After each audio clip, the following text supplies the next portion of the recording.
It was a scorching Saturday afternoon, and Jamal Carter, a young black man, pulled into the bustling parking lot of a grocery store. After circling the lot a few times, he finally spotted an open parking space near the entrance.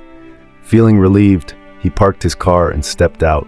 As Jamal adjusted his sunglasses, the screech of tires caught his attention. A white SUV had stopped abruptly next to his car. Behind the wheel was an older white woman, her face contorted with anger. She rolled down her window and barked, "That was my spot!" Startled, Jamal turned toward her. "I'm sorry?" he asked, unsure of what she meant. The woman got out of her SUV, her gestures aggressive. "I was waiting for that space. I had my blinker on, but of course, you didn't bother to look." Jamal was puzzled. He hadn't seen her SUV waiting when he parked. Keeping his tone calm, he replied, "I didn't see you, ma'am. The space looked empty when I got here." Her expression grew even harsher. "Of course, you didn't see me. You people never do," she spat. Jamal's stomach churned. He had heard those words before, words meant to dehumanize, to belittle. Taking a deep breath, he said, "Look, I didn't mean to upset you. It's just a parking spot. Let's not make this into something bigger." But the woman wasn't backing down. She stepped closer, invading his space. "You people think you can take whatever you want. You don't even belong in this neighborhood." Jamal stiffened. Her words cut deep, but he refused to let her provoke him. "Ma'am," he said firmly, "I'm not going to argue with you. Please leave me alone." The woman's face twisted with fury. Before he could react, she shoved him. Jamal stumbled slightly but caught his footing. "Don't touch me," he warned, his voice low but controlled. Her eyes narrowed, and without warning, she slapped him hard across the face.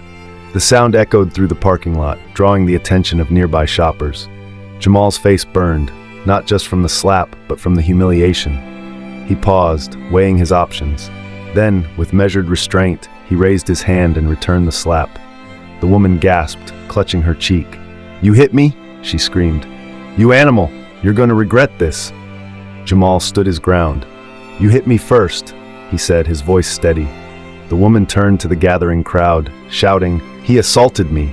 Someone call the police!" Jamal's heart sank.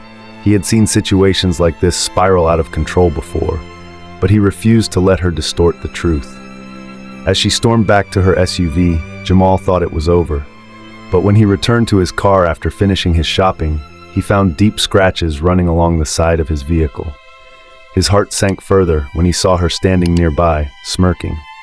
"Serves you right," she said mockingly, loud enough for others to hear. Jamal pulled out his phone to document the damage, but before he could, she climbed into her SUV.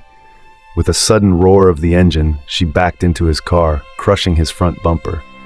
Then she sped off without looking back. Shaking with a mix of anger and disbelief, Jamal called the police. He gave them her license plate number and described the incident in detail. A few minutes later, officers stopped her SUV and brought her back to the parking lot. As Jamal approached, she began yelling, twisting the story to paint herself as the victim. But this time, the evidence was clear. Witnesses came forward. The scratches, the dented car, and the videos from bystanders all told the real story. The officers listened carefully, then turned to the woman. "Ma'am," one of them said, "you're under arrest for vandalism and assault." Her smug expression vanished as they placed handcuffs on her wrists. Jamal watched as they escorted her to the police car. Relief washed over him, but so did exhaustion.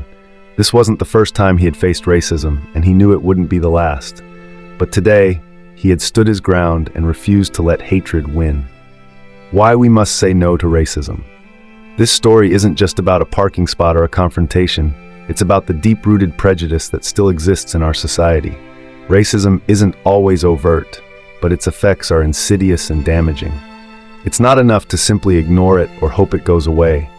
We must call it out when we see it, hold people accountable for their actions, and work toward a world where everyone is treated with dignity and respect, regardless of their skin color. Racism thrives on silence. Let's break that silence and stand together against hatred and discrimination.